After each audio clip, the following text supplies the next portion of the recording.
Yeah, my name is Yessi Ozua Benjamin. I'm an assistant professor at industrial design at the Eindhoven University of Technology.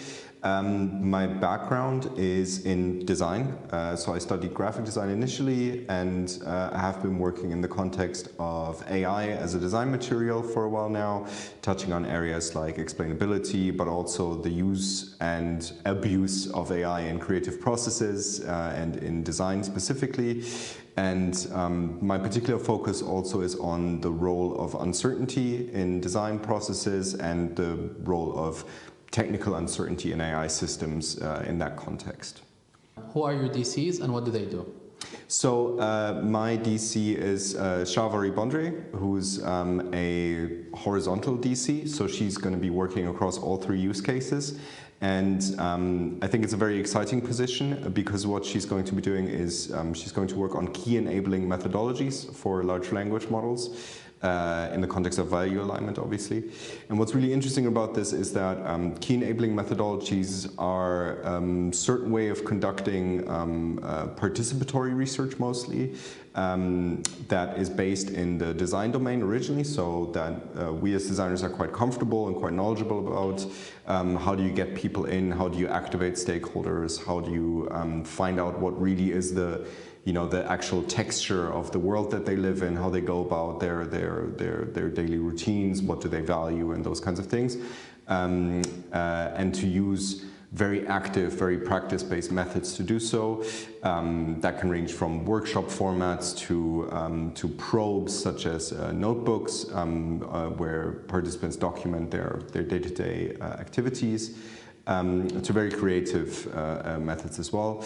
And the interesting part of this is that is really a nice showcase of how design can contribute to this project by not just looking at the existing best practices and state of the art, but kind of also looking at, okay, what concerns do people have about future impacts on their day-to-day life, and how can we actually make that felt and operationalize that. And in the context of key enabling methodologies, that is something that, particularly in the Netherlands, has been developed. And it's also our hypothesis that there may be methods and strategies needed, particularly for LLMs, because they're unlike other types of technology, affecting also a much broader potential list of stakeholders than other types of technological developments. So that's quite a challenging but also exciting opportunity. Yeah. What motivated you to become involved with the alignAI project? I think a really strong motivation for me is the interdisciplinarity of it. As a designer, it's sometimes a challenge to locate yourself in a particular context. So that's something that also the use cases bring about. So it's something where you don't just make things in the ether of, nothing, but like here there's actual context to work in, and the interdisciplinarity is just such a rich resource for if you want to talk about it from a sort of egoistic perspective for design, right? Because you have this opportunity of psychologists and social scientists, and also very much the engineering side, so that you have this actual rich basis in from which you can then start to develop. And I think it's also a really nice opportunity to show what design as a research discipline can do in this context as well. So what we add here as well. And then the opportunity to have all these very young, very international doctoral candidates come together, be very motivated in their research. We're just doing the kickoff event here. They're all incredibly motivated to get to know each other, to get working on things, to form small collaborations. And that's just a very exciting process to be part of. Yeah. And that takes us to the next question, actually, which is, what unique perspective or expertise does your group or institution bring to the alignAI network? All right, yeah, okay, perfect. So I think what's really nice is that what design can do generally in the context of research, I think it has this power to make things real, right?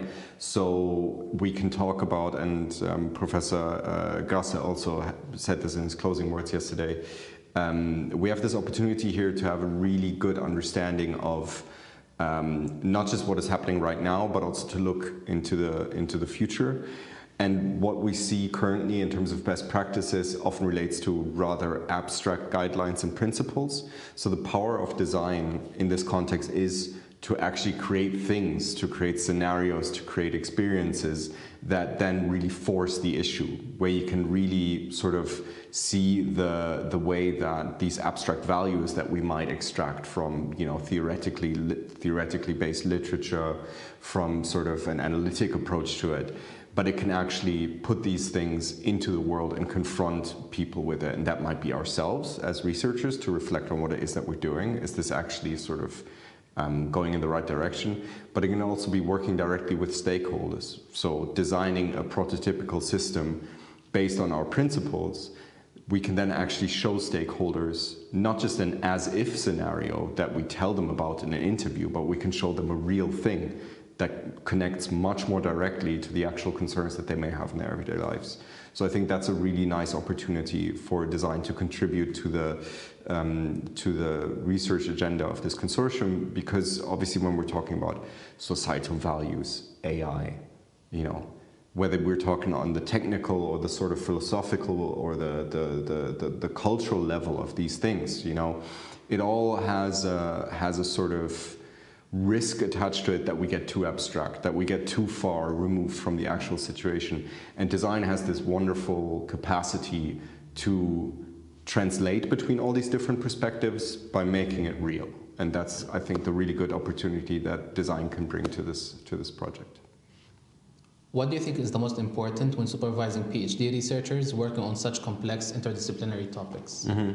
Yeah. I think the difficulty to a certain extent that you as a supervisor want to negotiate is providing structure without over-structuring. You know, you want to provide sort of a platform for the DCs to develop their own interests, to develop their own unique takes and methods and approaches. But especially in a consortium like this, where there is a little bit from the perspective of sort of a supervisory position, because what we want from PhDs is that they develop as independent researchers, right? As independent, free-thinking researchers who take their work seriously and who are accountable in their methodological decision-making, in their sort of rationale and how they go about their process. And then they're placed in a context that has a lot of external agencies, right? You've got external institutions, you've got different use case contexts, you've got different stakeholders, you've got all these other DCs. So in contrast to maybe a single project or self-initiated PhD project, the slight danger is maybe making it a little bit too dramatic, but like the thing that you need to weigh up is there may be a lot of dependencies in this context, right? Where, you know, the PhD isn't really in a position to self-direct or self-initiate some elements in comparison to others. But in this context, I think that's a strength, right? So for me, the supervisory challenge is the awareness of that potential net of dependencies, while ensuring that the PhD candidate also develops their own, you know, personal confidence, their scientific rigor, their orientation towards particular issues that matter to them, and that's kind of the challenge. So from my supervisory style, I would say that I'd be very much interested in finding ways to support the development of independence and scientific independence, while also managing the realities of being in a large project such as this.